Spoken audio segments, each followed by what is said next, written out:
میرے کریم رسول نے فرمایا بی بی ایک ہوگی اور 4 آدمیوں کو جہنم میں لے کے جائے گی۔ یا رسول اللہ کس کو؟ فرمایا باپ نے پردے کا نہیں کہا تو باپ بھی دوزخ میں جائے گا،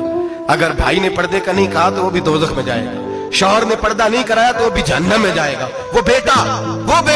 جو کہتا تھا نا 1.25 لاکھ کا موبائل لینا ہے تو اماں نے گھر کے اندر شور ڈال دیا، مجبور کیا خامن کو، لے کر کے دیا۔ اس بیٹے سے پوچھا جائے گا تو ساری زندگی اماں سے منواتا تھا، یہ تو نے کیوں نہیں کہا پردہ کر لے؟ اور اب تو بی بی ذرا 40 سال کی ہوتی ہے تو کہتے ہیں میری خیر ہے، میں بوڑھی ہو گئی ہوں، میری خیر ہے، روٹیاں ساری کھاتی ہوں، باقی سارے کاموں میں جوانوں کی طرح ہوں، پردہ نہیں میں نے کرنا، میری خیر ہے۔ میرے حبیب کریم سید عالم صلی اللہ علیہ وسلم نے فرمایا جو بی بی بن سنور کے بلا ضرورت بازار جائے، نبی پاک علیہ السلام نے فرمایا ایک قدم وہ اٹھائے گی تو اس پر اللہ کی لعنت برسے گی، فرشتوں کی لعنت برسے گی، زمین والے لعنت برسائیں گے، آسمان والے لعنت